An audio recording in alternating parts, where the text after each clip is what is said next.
Going live. And let's see. So we are going live. Just making sure we're Oh, can you? connecting. I would love a minute of you and I being still or waving that I can put on my Instagram because every time, never mind. Never mind. All right, hang on. Let me take care of some. All right. Just taking care of a couple little things here. All right. So, all right, Madelaine, we can just smile for a moment. Yes. Okay,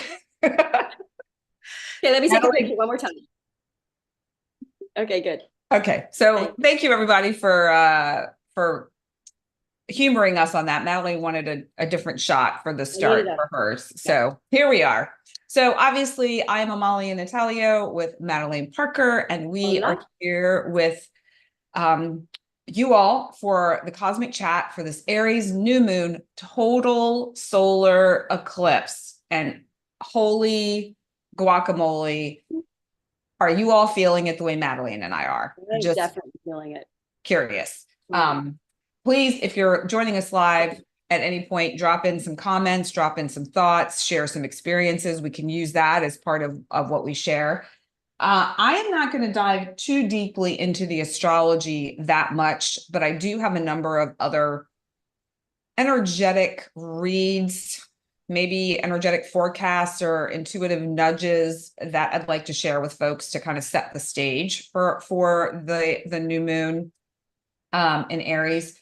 Obviously, Aries is the beginning of the zodiac. It's the start with the new moon. It's a new beginning, and we're starting a fresh astrological year. And so, this is such a beautiful time to consider intentions, but also recalling the past, really accessing the lessons and the gifts that the past has brought to us. So to give you some of the basics about this eclipse, it's happening on April 8th at 2:20, 2:21 p.m. Eastern. It's at 19 degrees. And that's significant because we've got the sun and the moon are 19 degrees. I think Mercury is at 19 degrees. And there's a lot of planets you're going to see on Madelaine's chart clustered together, with the exception of Pluto, that's a little further out, but not too far out. And so there's a lot of energy in one section of the chart, which we're all feeling on some level, and to some degree. The one thing that I also find very interesting too with a total solar eclipse is the energy of a total solar eclipse is a little bit different than a partial, because it's literally the moon moving in front of the sun. And so from the Earth's perspective, the sun is blocked. The light is hidden from us. And the one thing that's fascinating about this particular eclipse is that we are going to be able to see it in the United States. So I actually wanted to share my screen with you all because I found this map that I thought was rather interesting, so that you could see exactly where it's moving. So it starts in Mexico and then makes its way north across the United States and then up into Canada. And if you look here, you see this other line. It's almost like a big X across the US. That was I think they called it the Great American Eclipse or something back in 2017. It was August 21st, 2017, as a matter of fact. And that was a huge to do. That was a really big deal. I remember and this was before I even realized that with eclipses, it's not really meant to be, with any new moon, in my opinion, it's a very inward process. It's a time to go and reflect on your own inner journey. And we had a little party at my house. Like, my family and I went outside and we had wine and we had some little nibbles. And, I realize now that was probably the opposite of what the energy is calling us to do. And my life at that point, there was a lot of change going on. So I just wanted to share this so everyone could kind of see the trajectory of this eclipse and maybe reflect on, what's changed in your life since 2017, because it's significant, because it's moving across the US. So I just thought that was fascinating to be able to see how it's going through, Texas, Oklahoma, Arkansas, Missouri, Illinois, Kentucky, Indiana, Ohio, Pennsylvania, New York, Vermont, New Hampshire, and Maine. All of those, some of those cities in those states are going to be able to see this completely. It's going to be a total solar eclipse for them. Other areas of the country will see it, but it won't be a total from the viewpoint. And this also is going to be a longer eclipse than in 2017. So in 2017, it was 2 minutes and 40 seconds at its longest point, which was in Illinois. And it's going to be 4 minutes and 28 seconds in Mexico at its longest point. And so what that tells us is that this energy is going to be, it's like there's an intensity to it. There's a really strong invitation to go within for a period of time, to sit in the silence, to sit in the stillness, to sit in the darkness. And it's a reminder that even though there is darkness, when we go through these dark periods of our lives, there is also light on the other side, just like the eclipse shows us. There's also a reminder of, like, we're part of such a bigger world than what we think. I mean, if you think about who can see this eclipse and what's happening, that we're literally seeing the moon move across the sun from our vantage point, and we can see that happening. The two luminaries in the sky. It's so cool. Like, to me, it's just the neatest thing to consider, that we're part of a cosmos where something like that happens and we can see it and be part of it.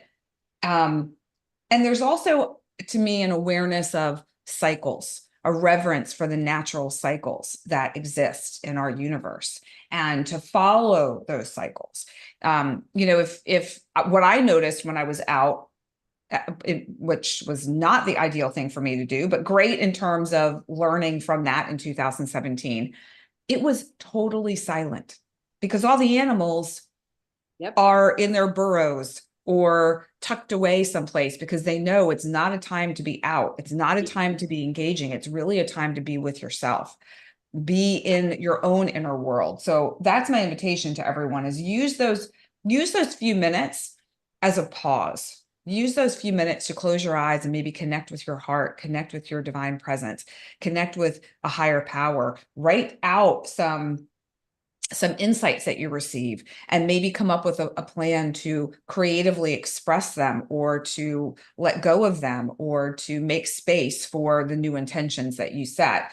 And setting intentions on that new moon, I would say, is not advisable. Wait until you start to see the light of the moon before planting those seeds. But it's just such a beautiful time of slowing down.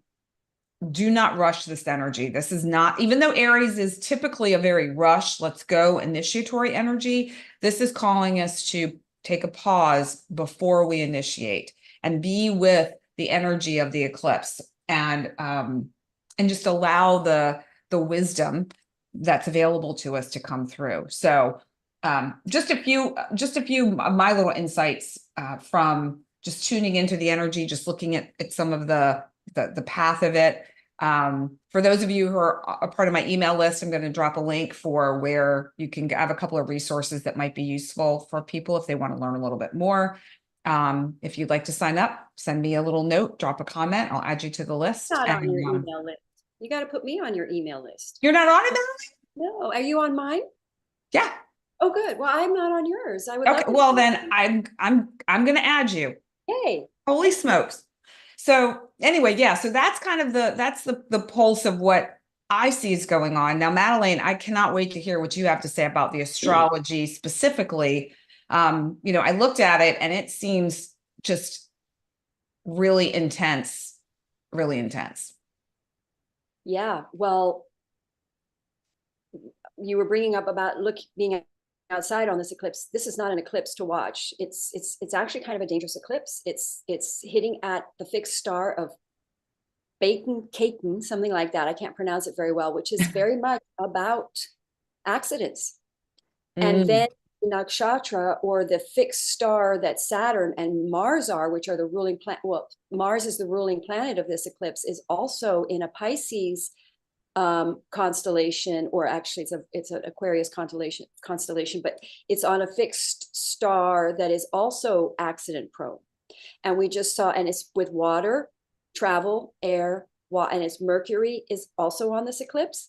And unless you know your chart really, really well, that you know that you don't have any challenging aspects from this eclipse to your chart, it's better to not watch it, because it'll intensify your transit. It'll intensify what you've got going on in your chart. So, like, and this is a slightly dangerous eclipse. You do not want to travel on this eclipse. One of my astrology teachers had some challenging aspects on a major eclipse, and they knew that it was dangerous, and they thought they were going to die. He thought he and his wife were going to die because they both had these challenging transits. Well, they went out on a bike ride and got hit by a truck. So, wow. Yep. The eclipses, people think I'm like super superstitious when around town, I'm going, do not drive. And they think, oh, I'm just being superstitious. And it's not safe to travel on an eclipse. So basically what's happening is you're getting a reset, an energetic reset. So if you're going outside or looking at it, what happens is, this is why the animals don't watch eclipses. Your frequency rate in your energy field gets deleted. It's like, let's say you have credit in your bank account and it's gone. It's like, that's what an eclipse does, because it's resetting your energies for another thing. So you want to maintain the energies that you have and then go up. So that, and the Native Americans always used to either be by water or under a bridge, because they were under something, because they couldn't, they were outdoor livers. So it isn't, I've seen bad things happen to people who watch eclipses. So I don't recommend it. The other thing too is, like, okay, people have to go to work, they have responsibilities and things. So it's just be careful, add a little extra time. I mean, I've got a couple of appointments that day. And so I'm just going to add in extra time and be very careful and aware when I'm out driving. Yeah, you'll probably be fine. But when I was studying the eclipse, and I can see how tough it is, I'm not going anywhere that day. Yeah. So plus I do have it squaring my Mercury so that's, Mercury is travel, so I'm not traveling. Well, and Mercury is also in retrograde, so there's that part of it too, where you've got that energy somewhat working. Mm-hmm. And Mercury retrograde can cause kind of a confusion in your travel, because Mercury represents short distance travel. It represents local travel. So there is, communication fumbles, mechanical upsets, like technological upsets can occur during Mercury retrograde. So, and the ruling planet of this, everything's being ruled by Mars, which is a sort of in a debilitated energy. It's in the sign of Pisces. It's not in its strength very much. So Saturn is conjoining Saturn, which is more powerful in this eclipse, which indicates really big. And also the eclipse is happening in the nakshatra of Revati, which is the last nakshatra. So we're really seeing major endings and major new beginnings, because Revati, that nakshatra ends at 0 degrees Aries, which is in Vedic. So that is literally the last degree of the zodiac and the first degree of the zodiac. So in other words, it's totally like the real beginning of the new year is the first new moon of the spring. So this would be technically the new year, even though the sun went into Aries, which is the new year. But technically, the new moon signifies the beginning of the new year, right? Yeah. So exactly. So this is I think for many people, like that boat crash, what we're seeing when you come around eclipse time is, the power went out, and then they lost all rudder control, and then it hit the bridge. So basically, eclipses are, it's in motion, something's in motion. That is not right. That is out of alignment, because this is an Aries eclipse, which means mind, ego, the head. So what throws us off course in life, and it's harder than I can talk about it, but it's harder to do than say. But the more connected we are with our intuitive center guidance and our intuitive nature, the better we are across the board, right? Yeah. So Aries being ego, Aries being the mind, we're getting a collapsing of that. We're collapsing of what we think, where we've been efforting, where we've been taking action that has been ego-based, that is self-will. Also, so we're going to see some sort of redirect, some sort of, the soul is going to be the determiner. The soul now becomes the guidance, the guider. In other words, the soul truth path, because we have the nodes very close. Of course, eclipses always have the nodes near there. So basically what we're going to be doing is course correcting from our strong head, very strong will, where that has been out of alignment. So it can be really like, if you're in the wrong job, you're in a job because you think it's secure, but it's not your soul destiny. You're in a relationship, you're very strong willed to be in this relationship. You think that person is like bells and whistles, but they're not your soul, true soul tribe or whatever. Then you've got, and so it depends. We're going to go through all that on all the 12 signs, and we're going to see where it is that we are each being course corrected. Because the other thing that's happening at the same time, it's within orb of this eclipse, is the Jupiter and Uranus conjunction. So the Jupiter-Uranus conjunction is within orb. So people are going to start feeling that transit. And that's a huge thing that's happening. That's going to exact on April 20th. And, we'll be throwing in some talk about that as well. And that, but now I don't want to be completely negative about this eclipse. And there is a lot of negative about it because it's dangerous. I mean, I hate to be the bearer of bad news. I don't like that, but we don't want to be sugar coated here. We want to be safe. So forewarned is forearmed. So the negatives of this eclipse is this accident energy that's going on. Yeah. But that is the way the energy of the universe works, because when it's going to shoot in really powerful energy that causes change, that energy can be flown into the wrong direction. So you want to watch where that energy goes. And this is a Aries energy, so it's self-will. And a solar eclipse is something happens to us out in the world, and a lunar is internal, that emotionally we make a transformation, right? So things are going to happen. Things are going to explode in our faces. Shit hits the fan somewhere. So you want to be proactive in this eclipse, and you might be feeling it now. You may be feeling like, I'm good, but I ran to the bank today because I was worried because I lost my checkbook, and I suddenly freaked out, and I thought, wow, maybe somebody finds my checkbook. And I, so I'm very proactive. I'm very making sure everything's safe, everything's secure. So I ran to the bank, make sure. So you want to be very proactive in these eclipses. But again, this is major new beginnings. You don't really want to begin anything new with this Mercury retrograde. It was funny that you said that earlier. You were talking about the past. So the fact that Mercury is in on this, and Chiron, we are going to see issues from the past, like you said, come back up that haven't been healed. And also it's on I forget which one it was. Maybe it's the lunar mansion. Yes. Where conflicts are resolved, where we find solutions. And this could be relationships from the past or situations from the past where we break through some ego defense. Our ego is a real problem. Well, how about that? It can create problems for us if we let it. Yeah.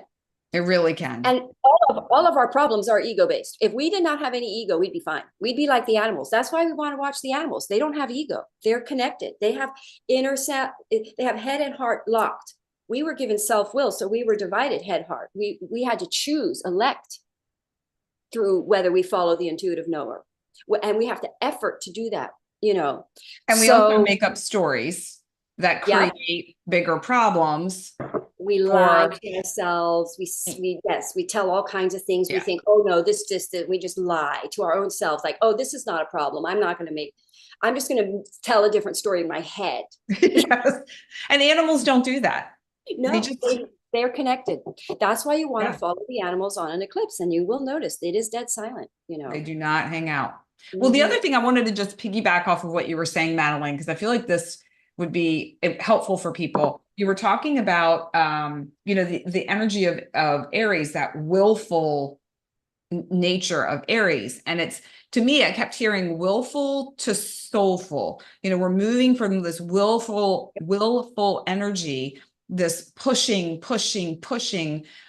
to get what we want, or to create this thing that we know we have to have or we have to do. And instead of flowing with and following our soul. So moving from a willful approach to a soulful approach, knowing that it's going to work out as long as you're kind of, as long as you're flowing with what is destined for you. Well, these eclipses will knock you off the path that is not going to work out for you. Exactly. Which is great, because then Yep. you know. That's So when right. you get knocked off, oh, There's a dang. benefit, yes. And this Yeah. is actually a very abundant. There's a lot of, in my research about it all, there's some very, very abundant money. The nakshatra that the Mars and Saturn are on is super abundant and successful. So there's a lot of really good abundance here. So in this eclipse, but it's interesting if you go spiritual, because Mars and Saturn are in a very spiritual sign. Purvada, I can't pronounce it, but it's very spiritual. And I'll tell everybody here in a big warning, if you read about Kali Yuga and you read about what's going on in the world and how we're evolving as humanity, the more spiritual you are, and I don't mean religious, because religious, again, could be very head, right? The more you find a spiritual soul connection to your spiritual path, and you find spiritual wisdom, this is a nakshatra of spiritual wisdom, the more your survival, we're going to be able to transform into the new age very well, because the new age is highly spiritual, because spiritual is about the non-material. Because if we're so focused on the material, people think that to create abundance is to focus on the material. But the truth is, as above, so below. Your spiritual state is what determines your abundant state. Mm-hmm. People are waking up to that with the 420 thing that's coming. It's going to be a big spiritual awakening. That's what we're looking at. So where have we been too material, too headstrong to create material outcome in our life? And where we're now going to release that, where you're going to be forced to release an attachment to something, because it's an ending energy. And you're going to find a spiritual upgrade, spiritual evolution. We're evolving spiritually in this eclipse, and our survival is and being astrologically literate, like in these times, is the best thing you can do for yourself, because the divine, literally the scripture for all to see, is in the stars. Like religion has it all written. The Bible's kind of corrupt. There's a lot of, you can't really necessarily 100% rely on stuff that's been tampered with by the human hand, but you can, and astrology is for all to see. There isn't one leader, there isn't one master, there are many that you can learn from, but you having astrological, what do I call it, literacy, is the best thing anyone can do for themselves during this time. And knowing your chart, knowing yourself, because your chart guides you to a spiritual path. Most do. Some people have a very material chart. That's okay. Their spiritual soul needed to learn how to materialize more material.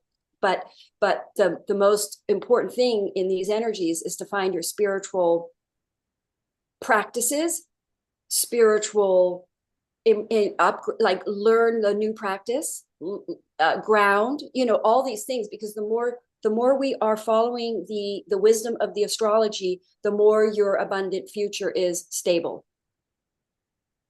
That's the truth. I've heard it from so many people recently. I have a lot of astrology teachers that I listen to, and interestingly enough, like even if you don't necessarily see it in your chart that you're an astrologer or that's who you are, most anybody in history that has ever done anything really major to progress humanity has had a base knowledge in astrology, because astrology pushes us to our true potential, shows us the path. And so these eclipses will create a crisis in your life if you're way off path. But then you're going to see and in April in general, it is better just to meditate the whole month. Just meditate. Yeah, April is a bit of a doozy energetically for people. Even just taking astrology out of it, I think a lot of people have felt it coming, this culmination almost of energy that's been building up for a little while. And it doesn't mean that it's going to be disastrous. It just means that it's an opportunity. I always look at these as opportunities to make different choices, opportunities to get to know ourselves better through meditation, like you were saying, and astrology as well, Madelaine. I mean, I feel like that's a great plug for you as far as the work that you're doing and the classes that you're sharing with people, and allowing them an opportunity to understand a little bit more about the basics of astrology so that they know somewhat what's going on. I feel like Chiron for a lot of people, particularly if you are in your, around 50 years old, it's important for you to be looking at Chiron. Yeah, you're having your Chiron return. A lot of people that I read for right now are having Chiron returns, and I'm like, do not do anything that day. They're hitting it. High Chiron is a couple people right on their Chiron. Well, So I'm one of them. So that, oh, interesting. I'll be curious to know what happens. Yeah, so that's going to be some sort of deep healing, some sort of again with that Mercury retrograde, something from the past that hasn't been resolved, that hasn't been healed, that needs to come up and be healed, because we can't bring junk with us. You can't bring your junk in your home with you. You can't bring junk inside your energy field. You can't bring junky relationships. I mean, that's what that last Libra eclipse did, was we let go of stuff that just wasn't Venus, anymore, that isn't enhancing our lives and making it beautiful, as it were. Should I share now? Are we? Yeah, let's go ahead and take a look at the chart. Yeah, and let's take a look here. So yeah, we have all these planets bunched up together, very that really intensifies the energy. If you look at the sun as a 4, wait, no, the sun is 2, and each planet is a 1 point. You give the sun 2 points, you give your ascendant 8 points, and your moon 4. So if you give each, so you add all those numbers together, you get the level of intensity in that one area. So that's a lot of intensity there in Aries. We're in whatever house, we're going to go through all the 12 houses. We're going to go through all the 12 houses and see. But what this is doing, Aries is action. So this is action. We're going to be taking action. Not like the last eclipse, which was more emotional centered, that we may have had an emotional response to somebody or did something emotionally. I went through something emotional around my mother. This eclipse is going to be action oriented, busy. Even though we're supposed to be low key, you may not be able to be in some way. You may have to react to something and take action, because Mars is the depositor of the eclipse.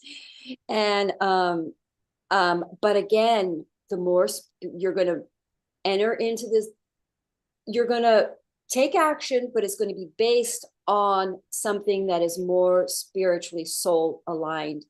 And so here's the thing to look at. Watch. So we've got this Jupiter, we've got Pluto is sextiling Venus, which is great. That's a really good energy on this eclipse. So there's some really good energies as well. So, and Venus in Vedic is going to be on really close to Neptune, right? Well, actually, sorry, that it's off of Neptune, but before the eclipse, a couple of days, we're going to have Venus on Neptune in its exaltation of Pisces.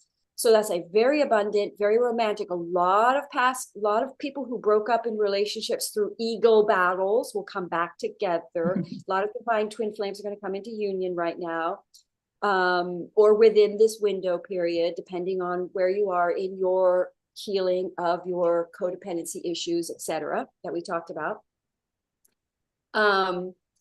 So we've got that Venus and Neptune conjoining, which is beautiful energy, lovely, wonderful. So there's a lot of good stuff. So we've got this sextile too. Saturn is going to sextile Jupiter on a wide sextile. You can't really see it here, but it's there. It's a supportive energy. It's again an open door flow energy, but again, it works with that spiritual energy. The more flow water you go, the better. I got my river behind me. That's right. Actually, I think it's called the river, something, ebb and flow of the water, ebb and flow. So you want to be more ebb and flow. But so when you go to act in response to whatever shows up that needs to be acted upon, go with flow, go with water, go spiritual, ask guides to guide, go intuitive, and be relaxed always. And what else can we talk about? Well, we understand eclipses are destiny shifting. I would say that most people, this eclipse is going to put you in your dream path on what you really want anyway, that your ego is making you do, thinking you got to go this way to get that.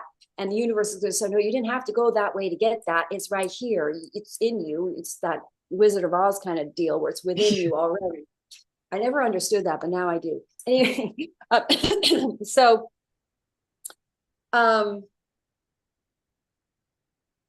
I think that's about really, I know it feels like there's more to say about it, but well, I mean, I feel like we talked a lot about the energy beforehand, even. yeah. I mean, this just shows people on the chart exactly what Yeah. we were talking about. And so yeah. So everybody, we're going to look at everybody's these three houses, whatever their Taurus, Aries, and Pisces houses are in. So when you get these planets, I was going to tell you, when you get all these planets bunched together, it's like a bazooka. It's like more energy. Like if you had a bazooka or just a little water pistol, that's just one little planet by itself, putting out energy. And now we got all of them. So we got this big energy coming out, like all the planets together in this one section of everybody's chart. So we're going to be looking at all those three houses because that's where things are shifting. That's where the big change is happening. That's where and by the way, these are not little changes. These are changes that will last for 50, 30 years, long term. This is a Saturn. A lot of in fact, when I let me open up that little picture because it shows Saturn. This is a lot of, well, the eclipse is ruled by Mercury in the nakshatra of Mercury. So a lot of communication, a lot of figuring stuff out, like post, and it is hitting in the energy of Mercury. This is very mercurial. So we're going to be a lot of communication, a lot of talking, people out of the blue coming in, surprising with that Uranus Jupiter conjunction, surprising communications from the past, people from the past, or ideas or opportunities from the past coming back that your ego created problems around, our ego, collective ego. So yeah, it has a Mercury domineering energy, but Mars and Saturn are in Saturn energies.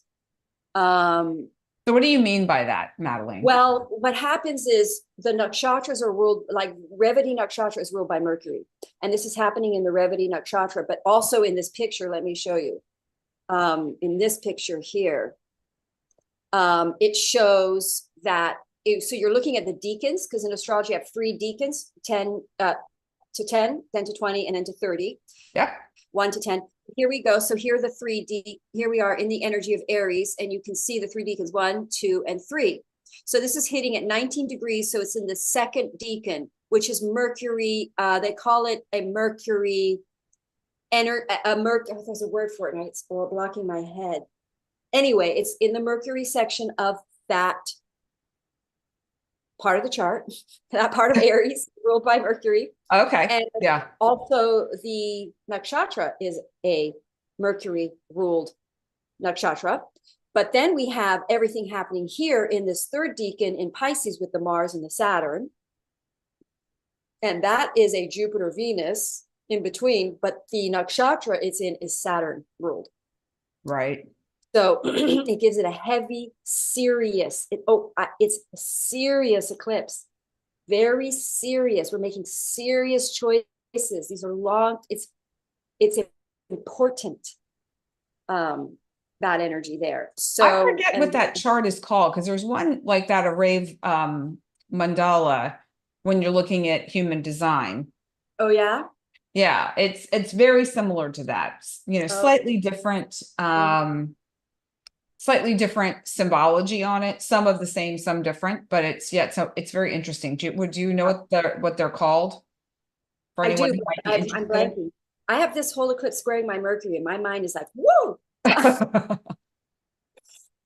Maybe tune in next time, and yes, we'll share the info with anyone who's but here's the interesting thing. So here is in the energy of Pisces. So here it is in the third decan, and that's the tarot card of the 9 of Cups, which is beautiful, dream come true. It's a really nice nakshatra as well.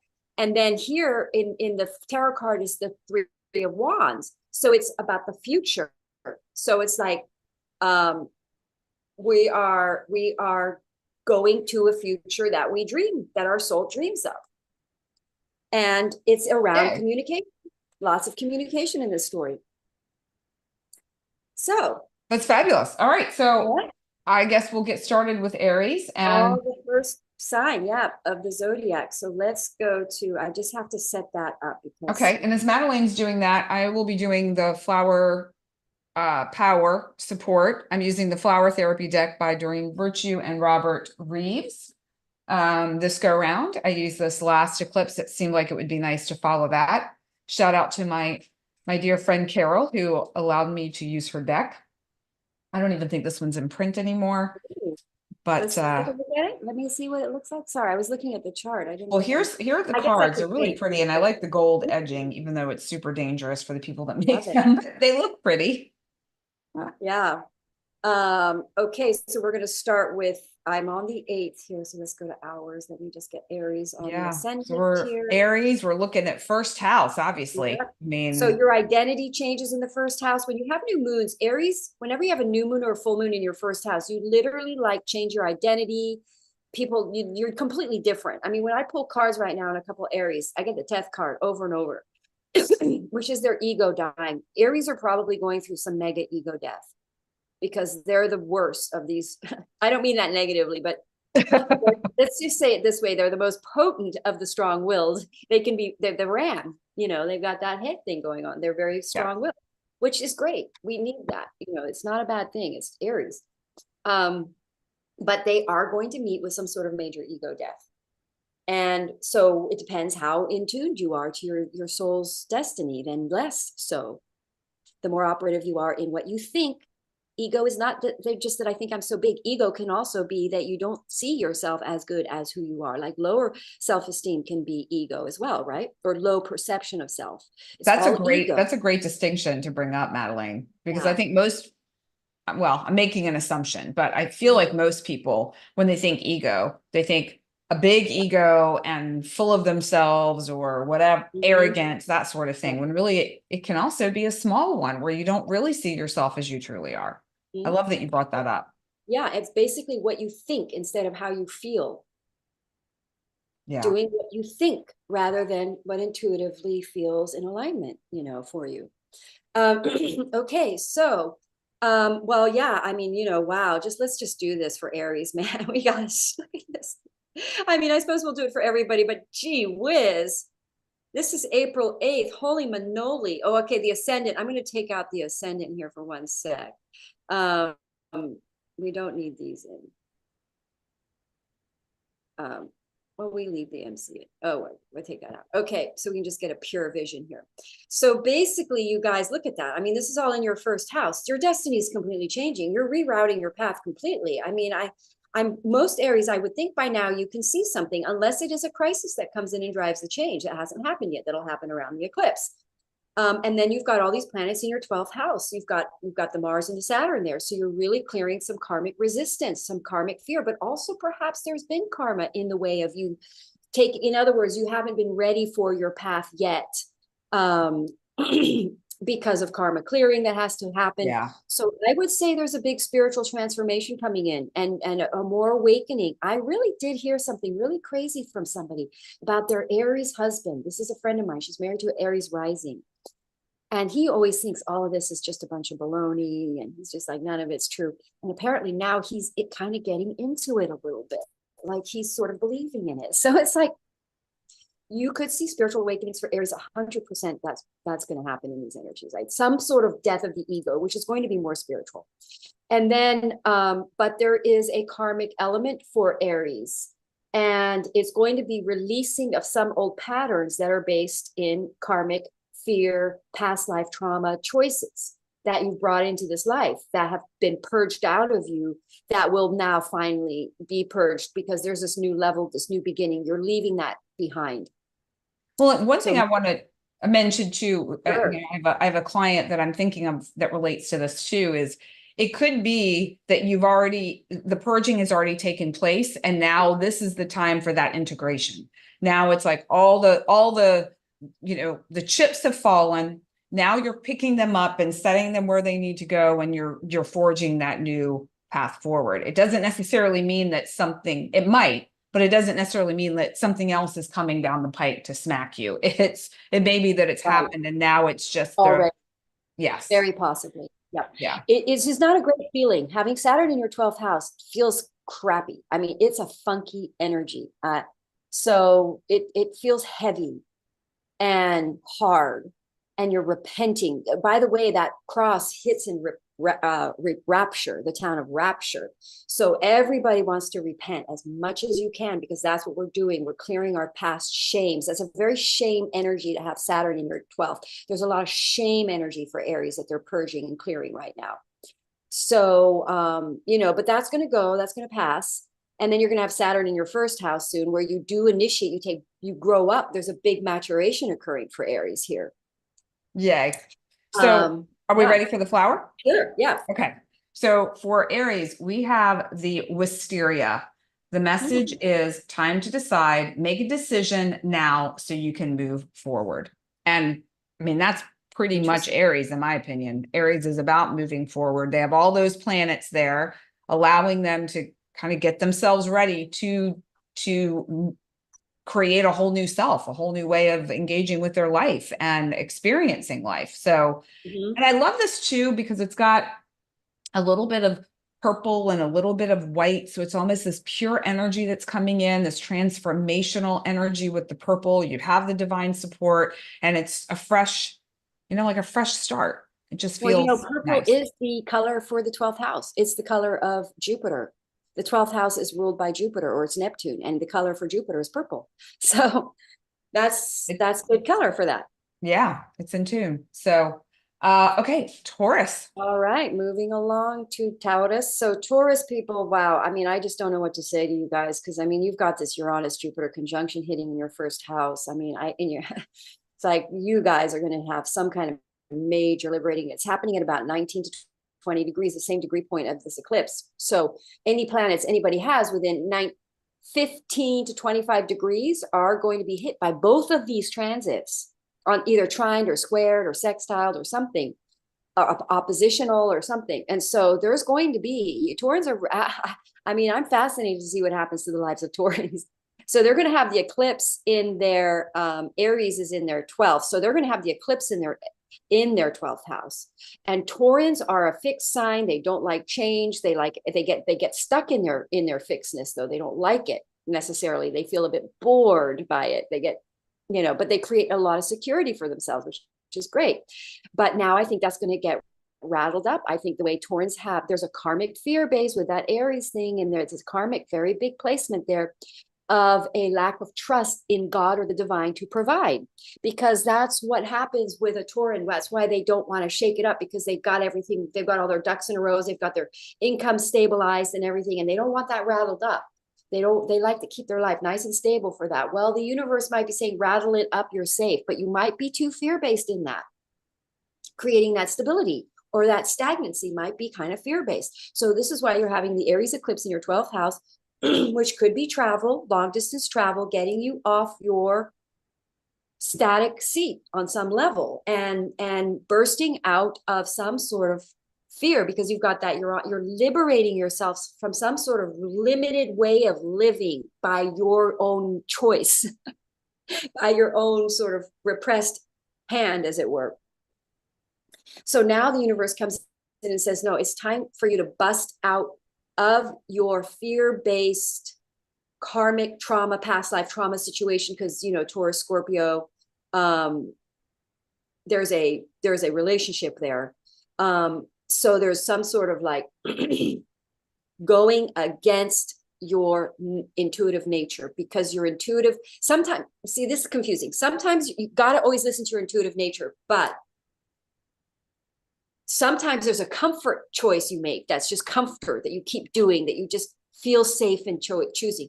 Well, that's going to get rattled. It's like, no, this is a scary, a risky. Oh, the whole eclipse is everybody taking more risks. It's ruled by Mars. So it's like you're going to get out of that comfort, fear-based zone that you needed to create from your past life trauma, because Aries over your 12th, that you now feel ready to break out of. Feel ready to risk, feel ready. In other words, it sounds really corny because I'm not religious, and I just use God because God is just an easy word and everyone knows, but I'm not like super religious or anything. But anyway, basically you believe in God. Like, this is where you then trust. because it was a lack of trust that's keeping you so safe.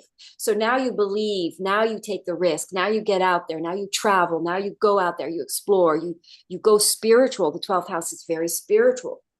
So you're awakening to the confidence and journey that you can take now that you have cleared away that fear of financial stability or living stability. So it's going to be interesting for Taurans this whole month. I mean, you're going through radical changes. They're the most, Aries and Taurus, the most I will changes. say, I have a son who's Taurus, and it's, you know, he's been in a place of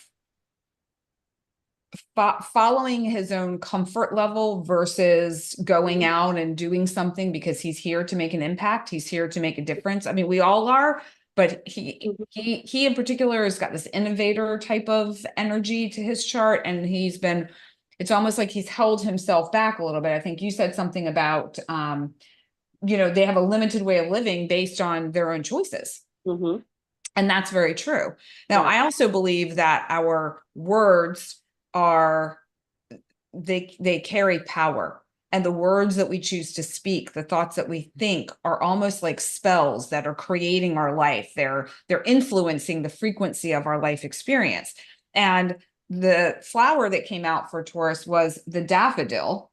And to me, daffodils are one of the prime flowers that signify spring.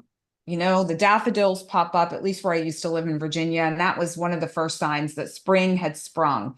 So this feels really like a fresh start, a new beginning, a rebirthing in a way for Taurus. And it says share the message of love. And Taurus too, they're you know, they can be so loving. They're ruled by Venus, so it's love and beauty and all of the material goodness that life has to offer. But they haven't allowed themselves to experience that fully, to really trust that it's available to them. And then at the bottom, it just talks about be mindful of each word that passes your lips. So before you speak, really feel into what you're saying. Is it really aligned with what you want to create and who you really truly feel yourself to be? Or are you following some old story that doesn't apply to you anymore? Can you expand your mind? Can you expand your imagination enough to envision a future that really is what you desire? I think that's another thing that a lot of people, regardless of sign, have trouble doing is Well, don't forget, yeah, and I forget to mention, you know, Aries is about being brave. Aries is about being bold. Aries is about taking yeah, initiative. yeah.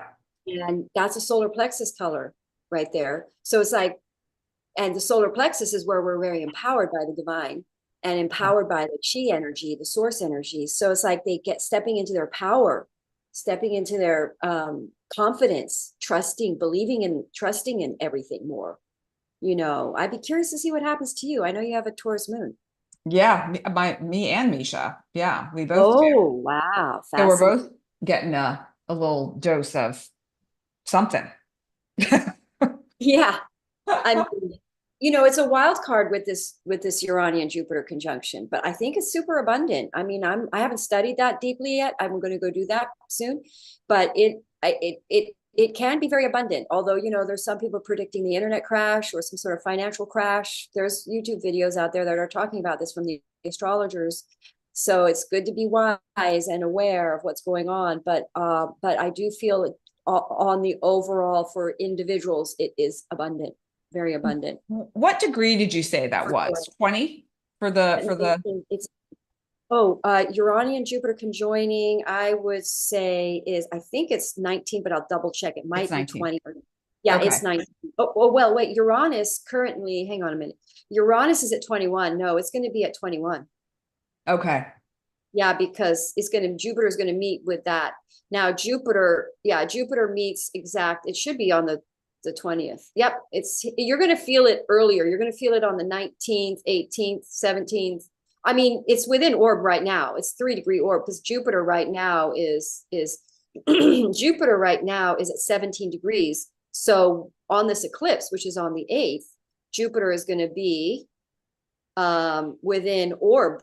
It's at 19 degrees, which is 3 degrees away. We're going to give a 5-degree orb for this, I would say, or 3 degrees is more accurate, but because Okay, there's such big trends. so you would say if you have any points or planets that are within 3 degrees or so of that you're really going to feel this. Oh yeah. Okay. What degree is your moon? Mine is at 2 Okay. degrees. So, but I think Misha's is in the 20s. Ooh, whoa.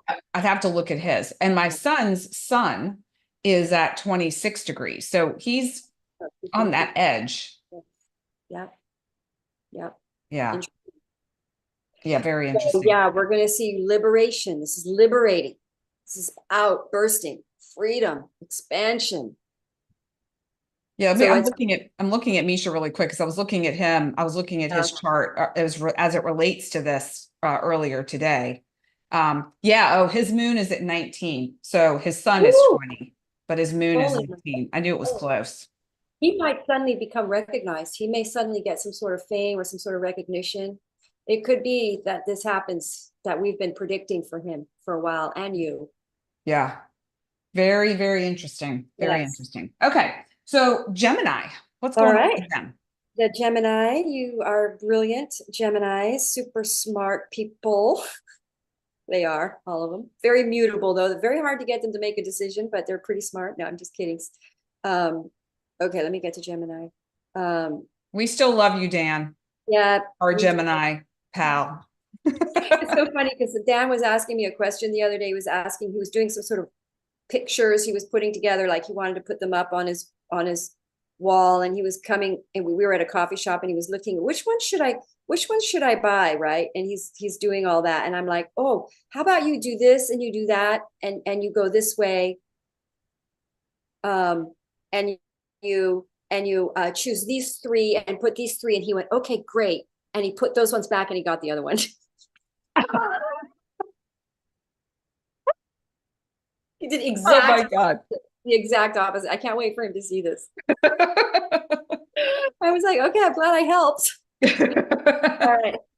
Well, I think you did. You told him exactly what not to do. Yeah. Yeah, that's helpful. I know, it's funny. Anyway, okay, so okay, Gemini, 11th house. Wow. Okay. So this is very much the energy of your community, people that are around, not around, that's 3rd house, people that are around you, but your community, your tribe, social media, recognition. It's also can be publishing, that house. Lucky, it's a really nice house of gains. It's really good for Gemini, this eclipse. And then you've got that Jupiter Uranus conjunction in your 12th house, which is crazy. So that could be like crazy. It could be like you suddenly leave or travel, or some sort of release of karma in that story. Don't forget the moon. Here's what's interesting is after this eclipse, the moon moves on to that, like the next day or the second day. So you're going to see some big activations occurring like 2 days after the eclipse as well, just so everybody knows that. So for Gemini, sudden breaking through of a tribe group. And remember, it's retrograde Mercury, so people from the past, tribe group from the past, family, not family, but people that are your true tribe that you may have lost connection with, that you have gone other ways from, come back. It's social media networking. Also, even though it is the Mercury retrograde, an eclipse in your 11th house suddenly does change your entire people around you. Like you suddenly have a new group of friends. You suddenly have a new social peer, that you leave an old peer, a social group, and you come into another. And I can see that happening to certain Geminis because perhaps some of them are not as spiritual, or you're evolving into a more spiritual group of people, or people that are more like-minded, soul-minded, like you share soul connections with. So there's going to be a big, now a crisis could happen if you have a website or you have a social media account. It could either go really big or it could go kaboom, collapse. It gets hacked or it gets shut down or something. But if that happens, it's because you're supposed to start a new one and do it better. So it could be a crisis in your 11th house. There could be a fallout with a particular group of people. And so that could play out. but mostly I would say in the 11th house is a very benefic house. So it's mostly very positive for Gemini. I'm trying to think of any other sort of karmic lessons around it, because you have Taurus in that. Well, Gemini, with that Taurus over their 12th, I would say there's a sort of a healing in a karmic past life blockage of connecting with your spiritual tribe. So this tribe comes in, their very past life destiny opens up that was planned, I would say, for Gemini. Well, I feel like this flower What do you is get? so beautiful for that vibe of connecting with your past lives or other lifetime tribes. It's the pink rose, and roses are one of the highest vibrational flowers, if not the highest vibrational flower. And it says, let your inner beauty shine. And the message is everything about you is perfect. And so I feel like too, Geminis can waffle, you know, they go back and forth about what they think about things, how they feel about themselves, what they think about their future, what they feel like is their destined path. And this is, and if you see this, it's almost like, to me, it's this circular nature, but it comes back into the center point, you know, the truth of who you are, the beauty of who you are, and then expanding out from there as they engage with the world and they meet the people in their life, and they have the interactions that guide them and direct them to where they go next. And I don't know, this really, to me, is very sweet, it very peaceful. There's a calming nature to it, and one where it feels like they're being gently guided. And yeah, I don't know, just it's sweet. It feels sweet to me.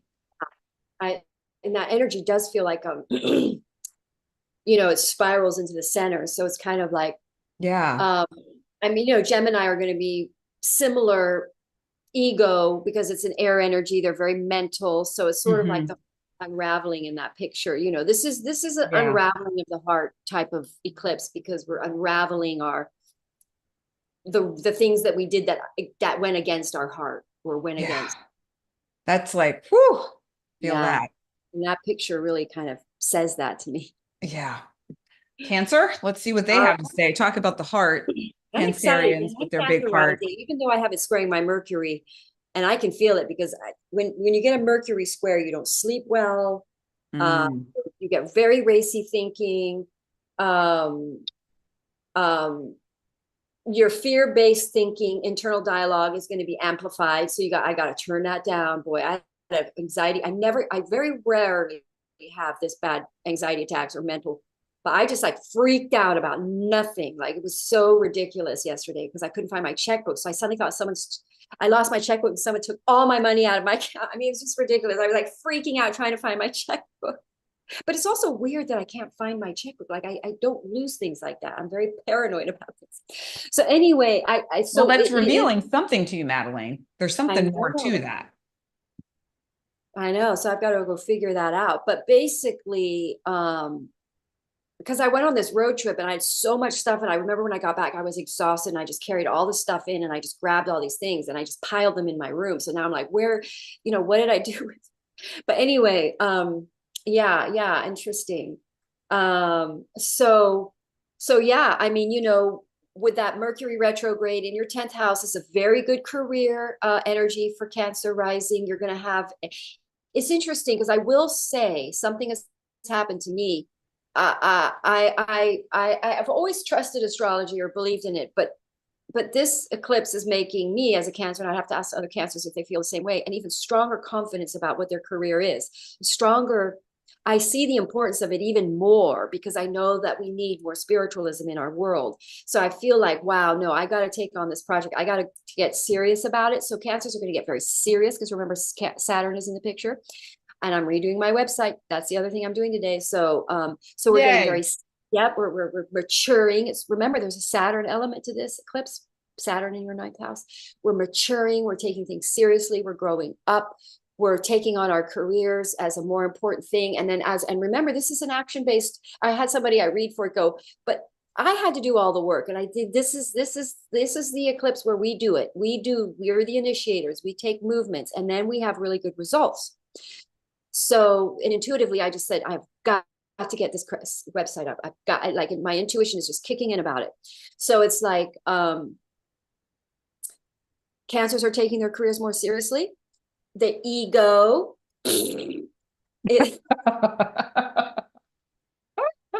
the ego in me was like, oh no, I shouldn't be out there and big and strong and be a personality. There's millions. My teachers, my teachers are like, oh no, they deserve to be on YouTube and doing all that stuff, not me. Or there's some sort of, because remember, Chiron is a little bit of the imposter syndrome where you feel like, well, maybe I'm not as qualified, or maybe, but now we get through that, because that's ego. That is ego. That is not stepping forward and doing divine work or doing divine mission or seeing your purpose in this, which is your purpose of creation, which is to improve humanity. So if this is where your career or Cancer are here to devote themselves to a career that will improve humanity, there's an awakening to the importance of what they're here to do. And most Cancers are going to be psychics, spiritualists, healers, mothering, nurturers, and that is an energy that is important now more than ever. So Cancers, step forward into your career, be the boss. You're going to get it. You're going to get an increase. Opportunities are going to come up. Your confidence is going to show in response to, you're going to get responses that reflect your new sense of confidence, the belief in yourself, all of that good stuff. It's good. Now let's go crisis. Let's make sure we're not being too sugar-coated here. Let's talk about crisis. You could get fired. Very good chance you lose your job, but that's because you're in a fear-based, security-based choice job. You're not supposed to be there. You're preventing your expansion as a soul, your soul expansion. So prepare ye for potential crisis in the work environment, which is okay, because that you are going. Most people, when I say this doesn't look good for your career, they go, that's fine. I want another job. So you'll be ready for it. But it might be scary. You feel afraid. You're like, where am I going to get money? How am I going to be supported? I'm telling you, an eclipse in your 10th house and you lose a job, you've got a much better one around the corner. Much. So now we've got the Uranus-Jupiter conjoining in your 11th house, which is a big deal because that is emancipating you. So that's your social media site could increase, which would be great. You're basically a new tribe coming in liberates you. But these are financially liberating energies too. So this is great. You've got this all in the house of spiritualism. You've got Saturn, Mars, house of spiritualism. You've got the eclipse in your 10th house, and then you've got that 11th house conjunction coming, Jupiter, Uranus, rapid expansion, rapid change in career, in your work, feeling confident, believe. And can't you tell I feel that way, right? So if anyone's wondering what it looks like, just take a look at Madelaine. Yeah. There you go. Because because I'm studying so much astrology right now, because I'm learning so much that I just become more and more of a believer in it. And I just know it's so important. And I feel like I'm telling everybody, So yeah. But I'd like to just say one thing about that based on our conversation we had before we went live. And that is the knowledge and the wisdom that we glean from study and from, looking at charts and all of that is awesome. And using that information and wisdom in conjunction with our own experience is where the true wisdom comes in. And not relying on a system or a structure exclusively, also trusting our own instincts, our own intuition, because I work in astrology but also work with other systems, and there are parts of it where it sort of flows, but then there are other times it's not quite exactly as the energy presents. It shows up slightly differently, and my own instinct says, well, I can't do that because this is what the stars say. And always, always, always follow your own inner guidance. If it doesn't go the quote unquote right way, that was an experience that you had to have in order to have your own inner knowing, your own inner wisdom from the experiences that you have and the knowledge that you discover along the way. Yeah. I mean, one of the great ways to work with astrology is, because some people think it's outside of you and we want to really be connected within. A lot of times the astrology helps you understand clearer what you intuitively feel. And then you can work with it with a confidence. And astrology is extremely accurate. I mean, I can't believe how accurate it is. It shocks me. So following the stars is basically following the energy. And you're right. The language is, you can look up tons and tons of teachings and writings about it all, but the language of astrology is very simple. You don't need to know a lot. You can just know Jupiter's in this house for me. Saturn is in this house for me. Things are going to be repressed, a little heavier, a little harder for me in these areas, in this time. And it's like, you're just working with the cosmic energy, intuitively aligning with consciousness of what is happening. So, and it basically will save you. In my opinion, it saves us. I mean, if nothing else, it can potentially make life easier because you have another lens through which to see and experience life, and potentially make different choices because you know some further information, which is why Madelaine and we do these. Well, it raises, and astrology basically gives us higher consciousness. It raises our consciousness so we can walk through what's happening with a higher consciousness, which then gives us better results. So let's do the flower for Cancer, unless you had something else you wanted to say. Yeah. Okay. So we have, for Cancers, we have the Camellia. You are lovable, and everything about your true self is beautiful. And I feel like with, I don't know, those that I know that have Cancer in their chart in any prominent position, there's this, I don't know, it feels like there's a second guessing of themselves a lot of the time, that, it's like sometimes they feel like they got it and that they really are lovable, and other times they're not so sure, and they're they super see all sensitive. they see all they're their very stuff. sensitive. So just a reminder, and this just, again, this is another very sweet flower, I think. And we also have the yellow here, a reminder to me solar of plexus. exactly, that inner power that you carry. So really, really awesome. Okay. All right. Ready for Leo? I'm ready for Leo. Leo, guys, let's take a look at Leo here. Yep. Remind me, you're Leo ascendant or sun? Sun. 9 degrees. So it's a little outside of my sun orb. So yeah, so this is going to happen for you guys in your 9th house. And then you're going to have Saturn in your 8th. 5th house? 5th house? 8. I'm getting 9th house for Leo. For the eclipse? Mm-hmm. Aries, do you have Aries over your 9th? Okay. I don't know. All right, keep going. So yeah, for Leo, Aries covers your 9th house. So what's happening? A complete and utter spiritual shakeup, a complete and utter change of opinion, complete and utter spiritual awakening. It can come with a big upset where you've had a strong belief about something and it just completely collapses. So there could be some sort of a crisis.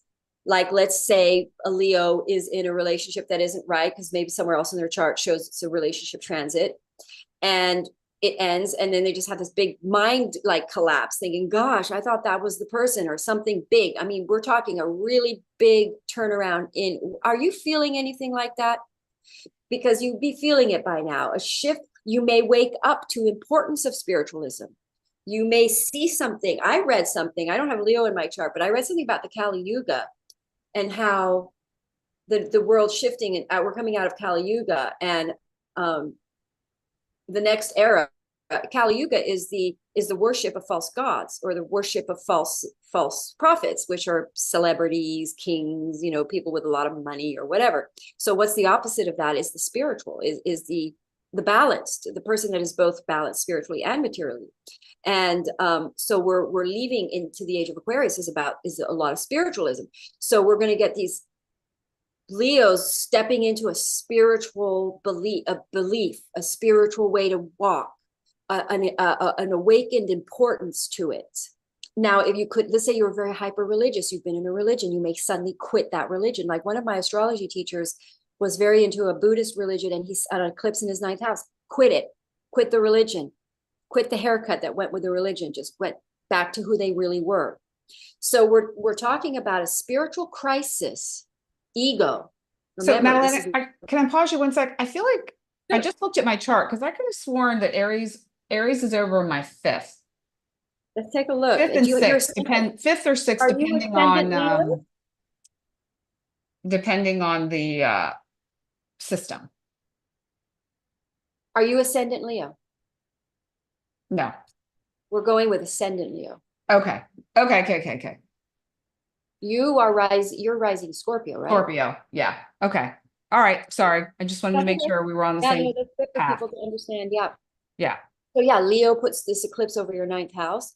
Taurus energy, look at that for your career. Very good. Very nice. Yep. And then we've got this, again, we've got the spiritual energy over your eighth house. I would say this is major spiritual wake up for your Leo. Now with these spiritual planets over your eighth house, you're really clearing money, fear-based karma. I would say a fear of money gets eradicated, or fear of lack, or fear of, because this is where you become very spiritual around your money. You become cleared of fear-based karma choices, money-based karma choices. Saturn is restructuring your finances, where you become more, and it's the house of occult, it's the unseen. It's very fear energy there with Saturn transiting, makes you very scared about money. It can really create fear about your stability. So I would say there's a new belief that a spiritual awakening where you trust, and you take initiatives that you are able to, I would say, eradicate that fear, because you're going to shift from fear-based to proactivity. So you're going to be now more brave about your money, more realizing that money is here to advance everyone, for you to be able to help advance people spiritually, or to support you to take on a more, and now a spiritual path just means the path of your soul. You can be a shoemaker, craft person, but what in craft work is very spiritual, actually. So you're taking a more proactive, wakening up to your limited mind around spirituality and what your life can do. It's a breaking the limited mind is what this would be. And actually for everyone, but Jupiter that's the house of Jupiter, which is our beliefs, education, schooling, teaching, philosophy. So you're going to have this sort of ego death around what you believe is rigid, because this can be a house of rigid thinking. So you're going to release a rigidity, something that's been rigid. You open up your expansion, mind up. You might decide to learn something. You might decide to start astrology, learn astrology. Ninth house is the house of astrology. You may decide to be a leader. This is leader energy. You may take up a position of more leadership, bold, to be out there more, bold with a message, a spiritual message, or initiate some sort of modality, because the eighth house is healing. You may decide, a Leo may decide they want to be a healer modality, or they're healing their fear-based energies by being more brave and taking more proactive to be more stronger spiritually, with a spiritual belief that mitigates their fears around financing. And then they become very powerful, because you can do a lot of affirmations during these eclipses. I am Aries. It's an Aries energy. So they suddenly become very much more empowered around their money. They change, they transform in other words, they know now how to energetically and spiritually create more financial success and more financial stability, because it's all about our energy and our faith, basically. And because that's the ninth house is faith. So it's like a crash of faith and then a rebirth of faith, a rebirth of a new feeling of empoweredness and boldness that then kills the fear of that, because you become more successful because of this here. Does that make sense? It's because what happens is when you change energetically, this is an energetic shift for Leo with the eighth and the ninth and the third. So it's kind of like it's more of an attitude change, which then puts you at a higher resonancy that's less fear-based, which then attracts more abundance. Fear is the energy that blocks abundance. So there's more. That's why faith is so important. That's why Jupiter expands, and it's the energy of faith because we can only expand. If you don't believe, if you don't believe that things can happen and get better, it just doesn't, because so you have to have faith to step into the expansion. So there's more belief in themselves, more belief in what they're doing. It's a spiritual house, the ninth house too. This is very spiritual for Leo. Yeah. Well, I mean, it is for everybody, but those are two very spiritual houses, that eighth and the ninth. Yeah, it's very interesting. And actually, Leo for me is over my ninth and 10th in a natal chart. So that feels very strong and resonant for me. Yep. Now, the other thing, Leos tend to be very social creatures. You know, we like to go out, we like to have a good time. And what I've noticed in my life personally, and that's why this card means something to me, and I have a feeling might for other Leos as well that I know, is it's the Gerber daisy. And the message has to do with balanced friendships. So I know that oftentimes Leos are also very generous of heart, very giving, and we can give. We also are natural helpers. We like to help and support and be there for people. And sometimes the balance in relationships can be lopsided. So I've been learning how to find a balance for myself to allow to receive as well, because there can be a pushing away of receiving. So to be able to allow other people to give to me, and for me to be able to receive graciously, and then be able to give to others and have them receive as well. So, and you know, one thing I like about this too is, like, I don't know, these flowers to me, they look like they're having a little party, you know, they're having a good time. There's all these different colors, they're all hanging out. And that feels like a Leo energy to me. And even with the way the petals kind of fan out, it's almost like the sun. There's the sun in the background. And again, we've got the yellow. We've got the yellow here in the center of this one. We've got a lot more pink. So there seems to be a little bit of a theme. And I'm wearing a yellow shirt. You are. Well, mine's like a pinkish fuchsia, but yeah. Well, interesting, because the South Node is in the third house. So that's the third and ninth house axis. And this is a very mercurial communication type thing. So you might get clients or people that you've worked from in the past coming back, or communications about old concepts, or coming back to an old concept around spiritualism. But it does sort of activate that third house as well, because the South Node is there. And the third house is about communication, short distance travel, people that are around you on a day-to-day, friends, siblings. So communication, a lot of talking. You may learn something new that really changes your mind through communication of friends and people. But anyway, that card kind of fits the third house, doesn't it? It does. Yeah, it really does. So, all right, marching along to Virgo. Right. In the 8th, correct? What about the 8th? Say that. Virgo in the 8th. Oh. Is it? Yes. Right. You're probably right. Let me make sure. I got all out of whack. I started counting the wrong way. So I think that's why I was confused on Leo. I don't know how I got there, but happens. Hopefully I'm back on track. Okay, so yeah, for Virgo, you have this in your 8th house, which is actually kind of good.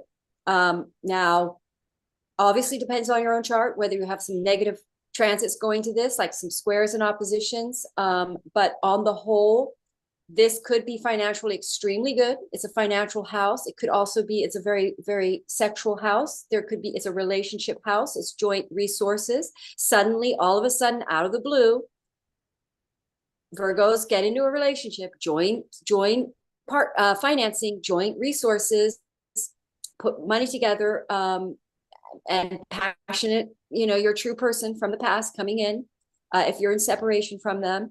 And then we've got some sort of joint resources pooling together, or if you're not in a relationship, or you're in one and it's stable, you make a financial decision.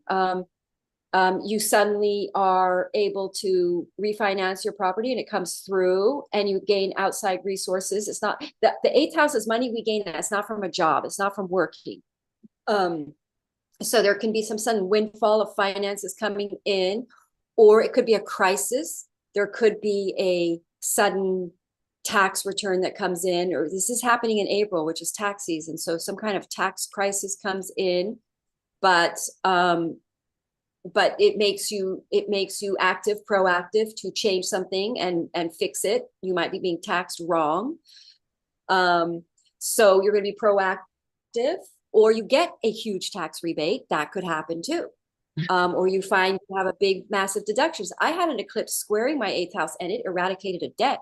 Sometimes you think that's a scary transit, and it really, what it means is it changes it. It goes away. So you could suddenly have an opportunity to erase a debt out of the blue. It's kind of a windfall energy potentially there. I'm thinking of somebody I know that's Virgo and Gemini, and they've got it in their 11th and their 8th. I mean, that is great. But the 8th can be challenged. So there could be a death. You could lose somebody, a family member, depending on what planets. If you have your moon there, it's possible your mother passes, or a woman, a significant woman. I had my moon in the 9th house with Saturn on it when my mother passed away. So, that, and then you've got the Pisces over your 7th house. So you've got a very long-term, either ending a very long-term relationship, very possibly ending a relationship. And you're coming into a new long-term, very long-term, Saturn in the picture, serious relationship. That is your person. And Mars is there. So you're looking at a proactivity, a lot of action in a relationship. These are relationship houses. Now, you've got that Taurus over your 9th. So again, big spiritual awakening. I know you think, well, I know a lot of people are all very spiritual. What's a spiritual awakening? No, you get it. You get it on a whole nother level. Like you get something big. Yeah. There's so many dimensions to it, I mean, I know on my life's journey, I've thought, oh, wow, look at this. And I feel like that's it. And then more happens and you realize, wow, I didn't know anything. There's so much left to discover. And yeah. So, yeah. And then, one more thing I was going to say, you could get into a big conflict too with a relationship because you have Mars there, and Mars in the 7th house does tend to up the relationship conflicts, or it's action. A lot of action happens, things happen. But also I always forget that because Mars is a depositor of this eclipse. So, and it's in the 7th house. So it's a very possibly a client or work contracted situation where you very much joint resources. You get into some sort of work project with a relationship, or a partnership, like a joint partnership. So yeah, what'd you get? So interesting. We've got the pink and yellow theme again. Oh, wow. All flowers have yellow centers. Yeah. I don't know. I'll have to look back, but a lot of them. So we have the primrose, and this has to do with peer pressure in terms of making decisions. So it's like, it's a message of don't let others coerce you into a decision. So for any Virgos, if you've got a decision to make related to money or related to taking on a debt or paying off a debt or the path to do that, you might want to consider your options yourself and allow this eclipse period to reveal the answer to you instead of allowing other people to tell you, oh, that's the best thing to do, or that's the best path to take, and really just trusting yourself to make that decision for you. Because you, again, kind of going back to what Madelaine and I were talking about earlier, you know what the best path is for you, not somebody else. And even if it doesn't work out the way you expect, that it's always exactly the way it's meant to. It's interesting. Yeah, it's interesting because we've got these energies in Pisces, and then we've got these energies in Aries. I mean, if there's not two more opposite energies, because Pisces is like no action, don't do anything. Aries is all action. So it's like, it really is taking action on the intuitive. Yes. Yes. I love that. Yes, exactly. Yep. Exactly. Okay. Where are we now? Libra. let me just get this out of the way. I think I can shut that window down. Okay, good. Libra, Libra, Libra risings, Libra rising. I happen to know a Libra rising.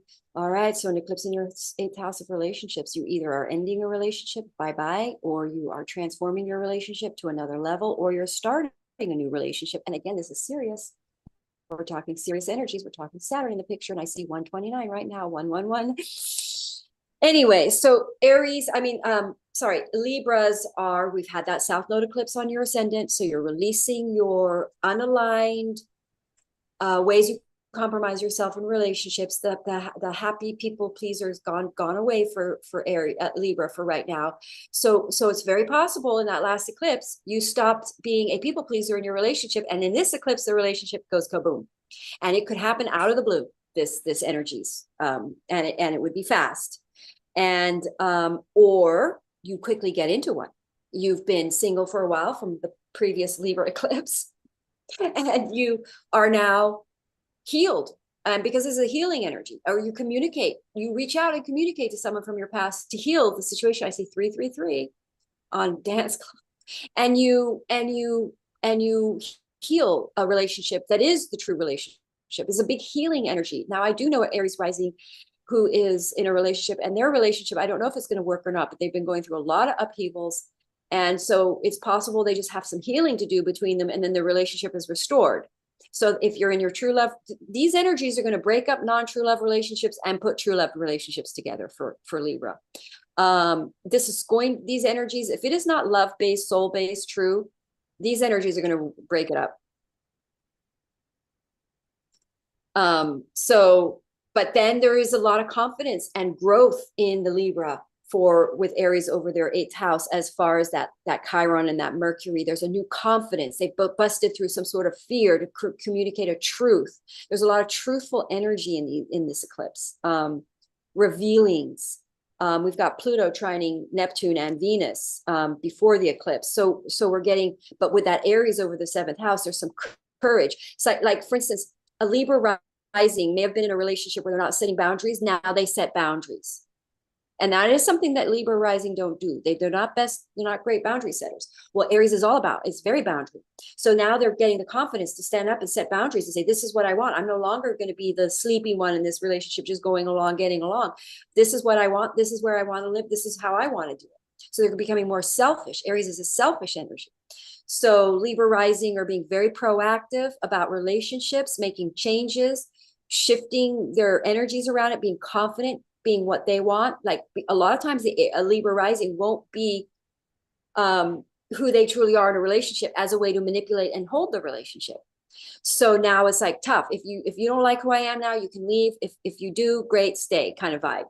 But the Libra rising are no longer able to walk a false path in relationships. And so they're sort of stepping into there's a fear-based choice relationship they've been making, which now clears. And they walk more soul-based, true relationship path, but mostly because they're stepping in and being truer to themselves.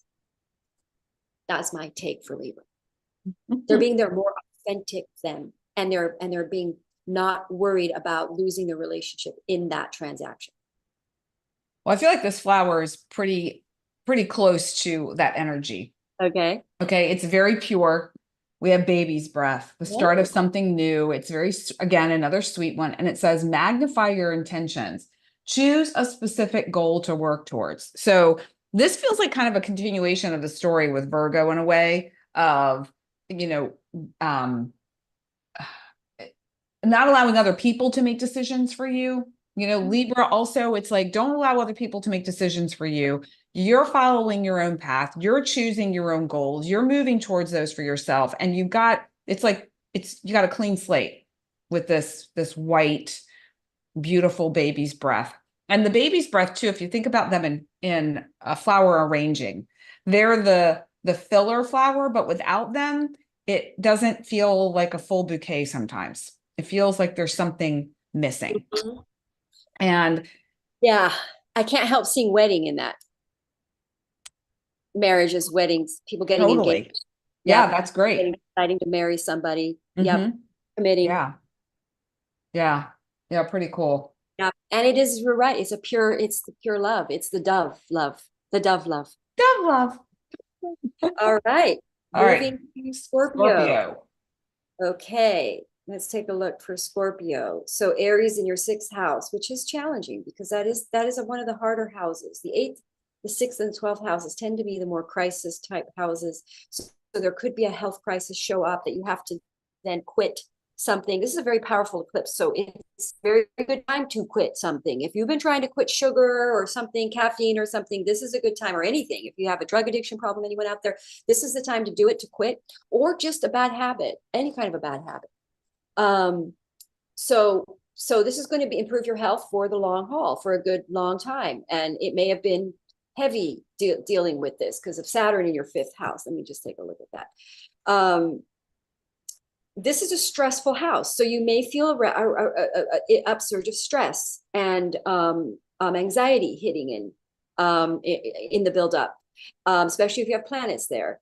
But now what's going to happen is there's a big change, and your whole life changes their whole life changes in all these eclipses for everybody, but your whole life changes in a day-to-day way. You have a whole new routine. You could start getting very, very busy. It's a work house. Suddenly a work thing opens up, and you've got to do, and you're very, very busy after this eclipse. Because remember, we're initiating new things, although the initiation maybe doesn't occur during the eclipse, but we're building up to initiate, maybe waiting till May to really take the new thing forward. But the awareness of what that is, the revelation of what that is. So the sixth house could be a crisis of health, or a crisis of somebody in a work environment, because it could be people that you work with, a hidden enemy. A pet could die. You could have a pet pass away.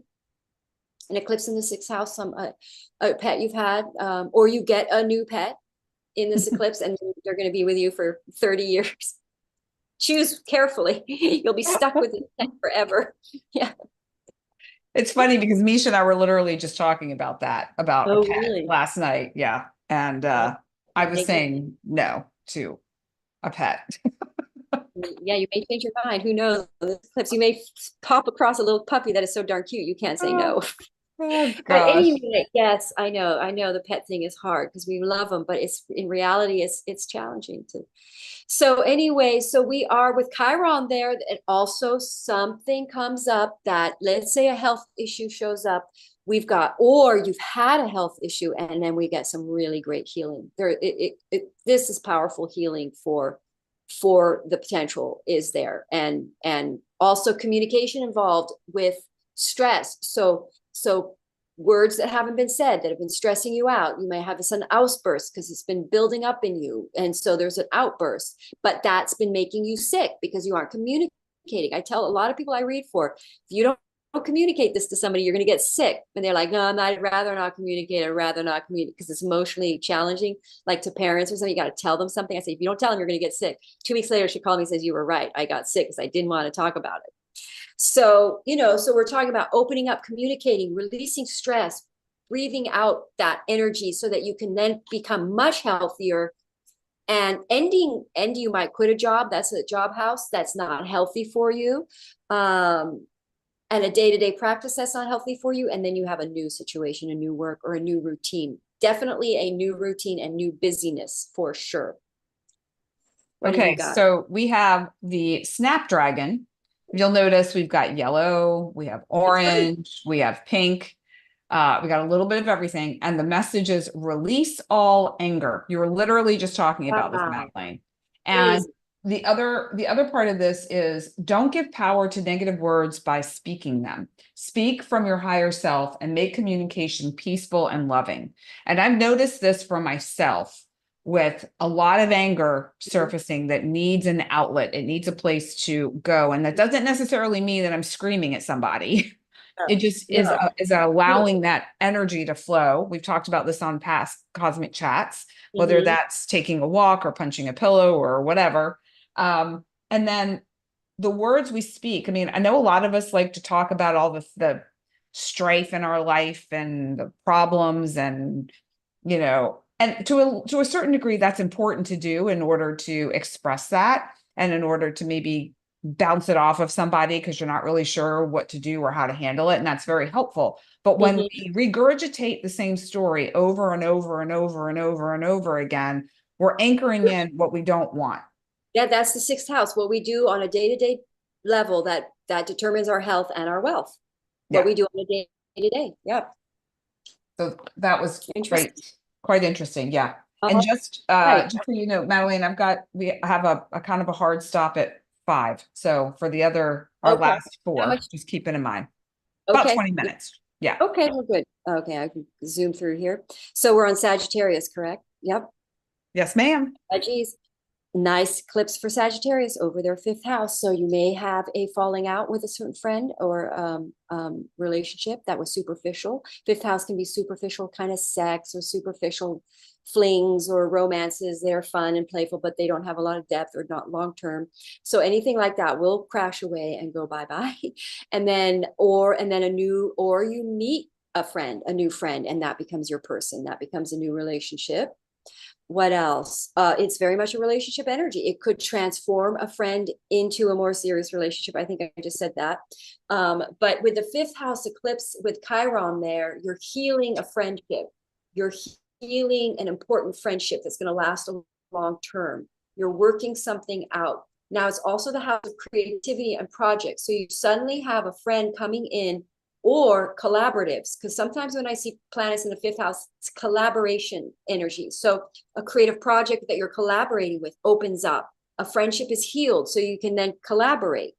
Or you heal inside you from a childhood wound, because it's the fifth house, which then empowers you to be more able and bold and initiative in friendships and a creative project. A talent. If you're an actor, that's an acting house. You could get a role. You suddenly get a role. You could act. What else can I say? Let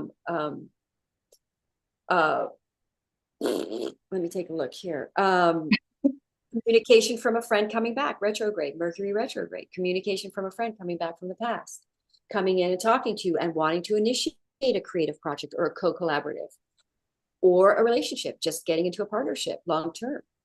Now, if we went through a crisis, I would say a possible crisis with friends, or a creative project ends that you've been doing this ego based. It's not really your destiny. So the real creative project can come in. Could it also relate to children? Like an issue with one of someone's Thank you kids? so much. You could get pregnant. And if you are pregnant and it's possible you miscarry, if you do, it is better. Another child is better. The next one will be better. So yes, pregnancy, you could suddenly get pregnant. Absolutely. And it could really, of course, that's one thing that will upheaval your life and change your life completely. So yeah, these are life-changing things that totally. Well, and even if you do carry your pregnancy to term and have the baby, it's a life-changing. Yeah. Either way. Yeah, I would think mostly this would be to a pregnancy that goes full term because of the Saturn element. So you're stuck with a kid for 30 years. You really are, as you know, mother. Yeah, I mean, in some cases, longer, but you're really kind of on duty for a long thing. Yeah, at least 25 years. You're never not a parent. Yeah. Just bottom line. Okay, so we have the orange lily, and again, I feel like lilies are another one of those that remind me a lot of spring. The Easter lily, we just had Easter for those who celebrate Easter yesterday. And this, even though it says it's orange, to me, it looks very yellow. So again, we've got carrying that solar plexus energy forward here. And this reminds you to uplift your thoughts and to focus your intention on your blessing. So there might be some challenges for you, but all those challenges are actually blessings in disguise, and to do your best to keep your vibes high, keep your energy up, even if things aren't going exactly as planned with your project or maybe with a pregnancy, there's a divine plan in place. There's a divine order that is happening. And if you can remember that and stay in that frame of mind, it may not take away whatever's happening, but maybe will lessen the burden a bit. So yeah, it's interesting because that color of that was all yellow. And what's interesting is fifth house is the house of Leo, which is very much yellow energy, and it's the solar plexus. So it's almost like Sagittarians are really coming into their power and sort of like exploding out of them a little bit. And you know, it's a house of joy and fun and play. So Yes. I think it's good. Good times. All right. And then Capricorn, who can have Happies? fun, but they're very, Serious. yes. Yes. Well, they've got Uranus, Jupiter conjunction in their fifth house. So they're going to be liberated from that seriousness and finding some kind of joy. And then they've got Aries in their fourth house. So we're talking moving. I know a rising sign Capricorn who has a really bad transit in this eclipse to their fourth house. And I don't want to tell him, but I think he's going to be moving. So yeah, moving, falling out, or just say, should we say like taking the courage to do something, being courageous to step up and invest. Like for instance, let's say you're living in somewhere that's you're just living there because it's convenient and you got a good deal and it just showed up and you grabbed it. But now you're going to take initiative to find the right place that you can stay in for the long haul. You're going to be settling somewhere. And so you could have this person has roommates. There could be a roommate situation that crashes and burns the argument, but then you're liberated. You get out, you go. You are going to make new friends with the Uranus Jupiter conjunction there in your fifth house. So new liberations of friends and people you meet. Open your life up completely, but there's a really good chance you have a crisis in a living situation. Let's say for example, with the water Pisces stuff, there's a water leak, a water thing happens, so you move, or you just feel financially other things are happening in your chart that give you a financial boost. You can afford now to move. Capricorns are doing much better now. Saturn is in a really good nakshatra. Saturn is in pretty good energy, even though it is an accident energy that needs to be watched. It's this eclipse is accidents by force outside of ourselves. A force comes in. So fourth house, what else could we say? Earthquake, you know, with that Uranus Jupiter conjunction, we could see an earthquake there. What else? You know, it's a crisis situation. It could occur in your living situation that moves you, that makes you move. A mother could pass. Mothers could pass. A mother could move in with you. I think I'm kind of looking at all of that. I think, but you're going to take initiation to move and change your living situation. I mean, you can't have this powerful of an eclipse in your fourth house without there being some kind of move. So, well, and it could also be related to movement or a healing around ancestry as well, because it is fourth house, you know, because I mean, I think about my son, he literally he moved a few months, like last year. So he's not moving, but I know that I'm doing a lot of work around some ancestral healing. And so I feel like that is creating some movement in terms of how that will affect him and his family. And he's a Capricorn sun. And then, you know, you could decide to do work on your house, things like that. But just if you don't move, there could be some sort of change, sudden change in your living situation. Someone could move in, you know, something big. Yeah. So for the flower, we have another yellow flower called the wattle.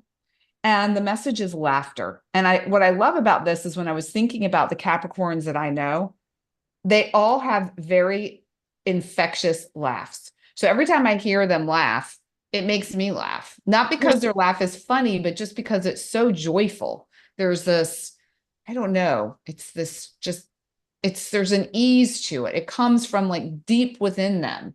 And it says, uplift yourself and those around you through laughter. And so I feel like, especially with all that Capricorns have been through, to remember to find the moments of joy, to laugh more, you know, and again, Jupiter in your fifth. Yeah. With Jupiter in your fifth, that would be the energy. Absolutely. More fun. And I mean, that's part of, you know, it's like Capricorns are very much about hard work and get her done, which is great because we need that. But there's a balance that also needs to take place of having some fun and letting your hair down. And it doesn't have to be about work. It doesn't have to be about productivity. I mean, I have my North Node in Capricorn. So I find myself falling in that trap sometimes too, of feeling like, oh, I can't sit here. I got things to do. I need to get up and I need to go. I need to go do it. And well, this is interesting because your ruling planet is Saturn, and Saturn is in Pisces in the fifth house. So there's some sort of letting go, releasing, not taking things so seriously, like you say. Mhm. And Jupiter's, sorry, what am I saying? What am I saying? Jupiter's in, I'm sorry. Saturn is in your third house, and Jupiter is in your fifth house, which is where the conjunction is going to happen. But actually, Saturn in the third house is a slightly lighter energy too. It is mercurial house. Yeah. So yeah, I mean, it looks like movement and friendships and joy and fun and releasing a seriousness and having more joy and fun. But Saturn being in your third house, there is something also more spiritual happening to Capricorns. They're probably the least spiritual. It's a very material structure, 3D type of thing. So now they're getting a little bit more fluid, more flow, more relaxed, more joy. So yeah, that resonates. And I think they're also a lot more ready for the The karma's spiritual cleared. support to come in, and there's a curiosity around it as well. I mean, one of my, soul sisters, she's totally on board and game, but she's also now coming into it with a bit of a more like a formal approach to it, and opening herself up in all these other ways. And then, of course, I've got Misha, who is open to it because I kind of look at this and here's that, but I love it. I'm just so tickled whenever he sees numbers, takes screenshots of numbers, and he's like, what does this mean? Or look at this. And there you go. Yeah. It's pretty cute. And, my son too. I mean, he and I were having a conversation, and he had a very spiritual approach to something that could have been very da da da da da. And it's fascinating to see how we're all evolving and growing and changing in relation to each other. Is, you being taking forward steps in your pursuits of understanding spiritualism and finding wisdom in all of that and doing what you do is obviously wearing off on the people around you. And it's what I tell people a lot of times. They're like, no, they're not into this. They think it's weird or whatever. And I just say, don't worry, just keep going and they'll start to see. And so, it's good. It is. It's pretty cool. Okay. Aquarius. All right. Let's take a look at Aquarii. Okay, so you guys, your lives are about to completely change because you have the Jupiter conjunction. You're ruled by Uranus, and that's happening for Aquarius. So Taurus is in your fourth house. So again, I do know an Aquarius who's probably going to move. So yeah, we're looking at radical shifts and changes and move, something occurring in your fourth house, changing your life radically in the moving department.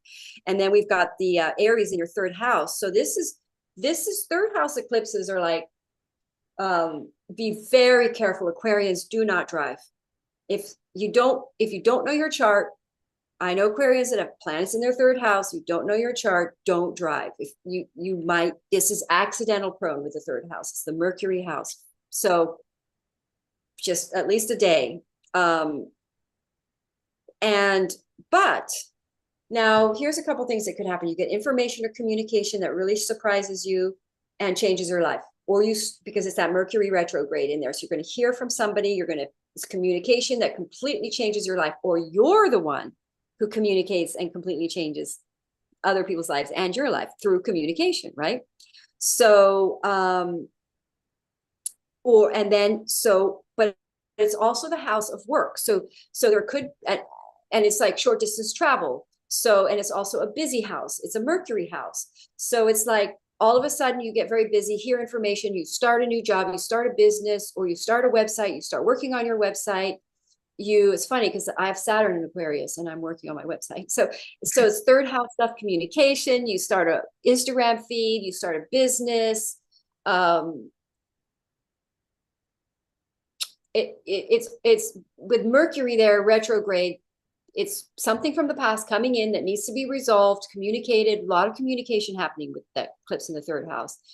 And it would be to, most likely it'll redirect your life in some significant way. And so, again, your day-to-day people, a lot of times eclipses in the third house, you also have an eclipse in your seventh house or something aspecting your seventh house, which means you change the people that are around you. Like if you move with that Uranus and Jupiter conjunction in your fourth house, suddenly your neighbors are all different. If you get in a relationship, you're suddenly hanging out with all the people they know and hang out with their siblings. You know what I mean?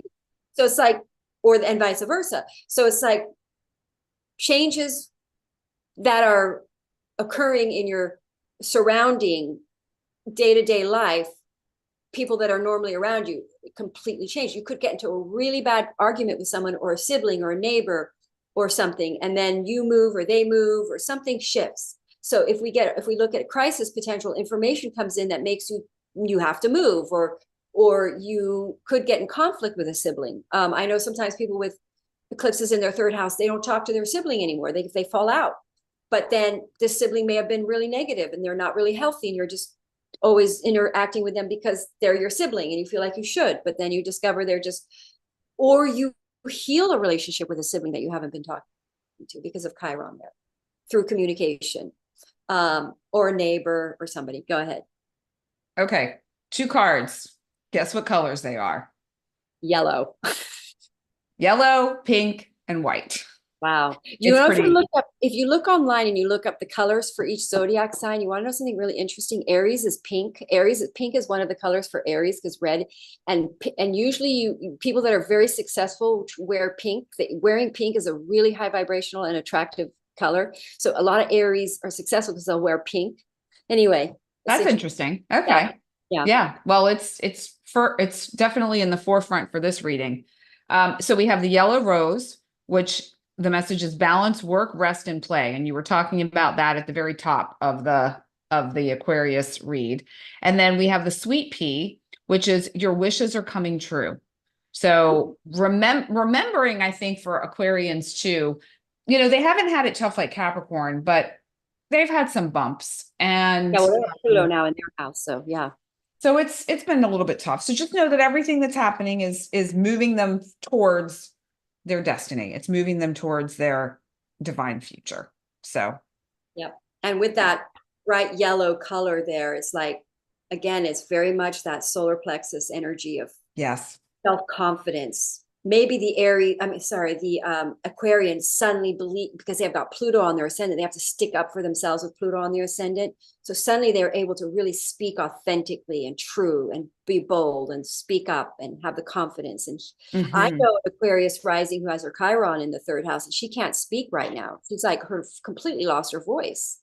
Oh, wow. So there's some healing around communication, big time healings around communication and how we aren't speaking our authentic truth. Yeah. Now becomes eclipsed, and we now speak different, All right. All right, let's wrap it up here with Pisces. All right, last one. So second Pisces, house. Yeah. Second house eclipse, one way of making money goes bye-bye and a whole new way comes in. And with all these Saturn and all these planets in your first house, Mars and Saturn in your first house, you are maturing, growing up, taking on more responsibilities, being much more serious, taking yourself more seriously, learning a lot, paying the repercussions of some of your not so serious choices. A lot of shame around past things happening right now, or regret is another word to use. So now with this Aries in the second house, is this an old way of making money goes by, and a new renewed way that is exciting, inspiring. It's more soul aligned. And it's an opportunity that comes in that could solidify your income for a good 35 years. I had an eclipse in my second house, and my alimony went away. But then I was like freaked, but then I started earning money doing this. So it was like I much prefer earning my own money. So, so you're looking at an old way of making money going away and a new way coming in. Or let's say you're a talent. Most Pisces are talented and in the arts. So they suddenly discover a latent talent that they then explore, and they have more confidence and boldness to be a more artistic, creative talent. They believe in themselves more with Chiron there. But also with Aries in the second house there, bold initiatives in a new way of making money that will last you a good 25 to 30 years. But also there's a confidence and a gutsiness to doing something and earning money in a way that involves a talent that because the second house is something you possess. It's money, it's your job, it's possessions. You could get an inheritance and suddenly get left a lot of money. That's also with the eighth house as a potential too. But increase of possessions too. But mostly a liberation of an old way of making money that's been out of alignment. So, and also a big one with Chiron there is how you value yourself, not valuing yourself.